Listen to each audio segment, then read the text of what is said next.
Well, for me, I started really looking definitely at the martial arts after I came back from cancer.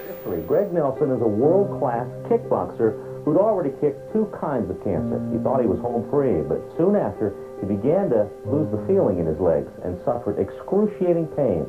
The Mayo Clinic is trying to solve this. Prior to that, you know, I was an all-American gymnast, a collegiate wrestler, fought in Judo, fought in Muay Thai, competed in Brazilian Jiu-Jitsu. Everything came pretty easy. When I came back from cancer, it's like I had to learn everything all over again, but now in a body that wasn't as athletic. And all of a sudden, I was that guy that does the shrimp, whose feet move and the body doesn't, and I'm going, oh my gosh, I'm that guy now. I'm the person I used to make fun of. So it's like, man, it totally changed my whole mentality. It's like, man, I can see now why it's not so easy for other people to do this. So I started shifting that mentality to start working with all groups of people, all levels of people, not worried about ego, knowing that, hey, this is all about development, all about taking a person from point A to point B, and everybody, regardless of how and where they start, is a beginner somewhere, right? So that's why even with the fighters, we can say, hey, this guy is a great wrestler, he's pretty good on the ground, but he is clueless when it comes to striking. And I'm straightforward with them, and I'm really honest with those people. And for me, I looked at it, I had to start all these different arts. I was a wrestler, and then I had to start doing Jean Fan martial arts, and then I started doing Filipino martial arts. And it was all brand new. It was all foreign to me.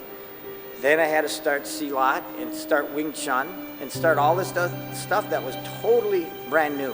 And to me, it was all about this, the process of learning something new and how am I going to be able to fit it in to how I can, you know, at one time compete, and then also how am I going to utilize this in a real, you know, self-defense situation. And it's just a process of self-discovery from the beginning. And that's almost every day you're learning something new.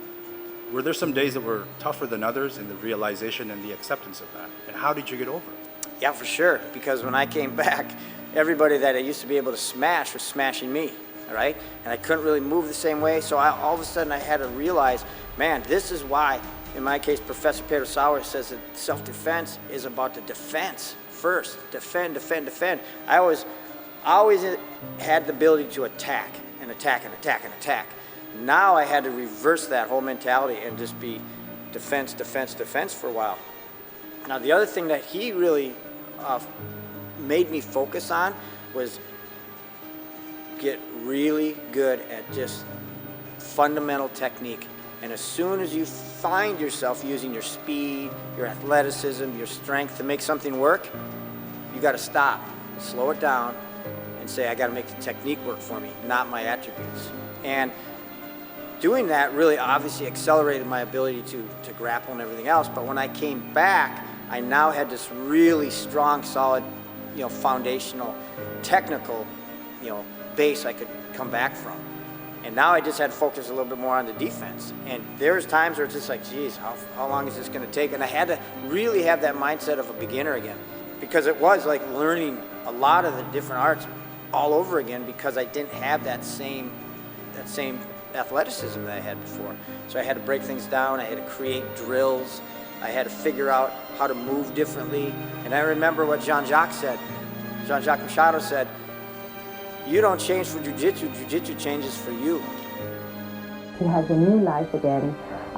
He's going back to his love of his life and his work, and he's taking care of his children. And it's sort of a miracle when you see him completely changed like this. Since Greg's successful biopsy and will-do recovery, in a remarkable turn, doctors at the Mayo Clinic have discovered 5 more rare cases of cancer of the sciatic nerve. The doctors and Greg then have helped pioneer discovery and treatment of this disease.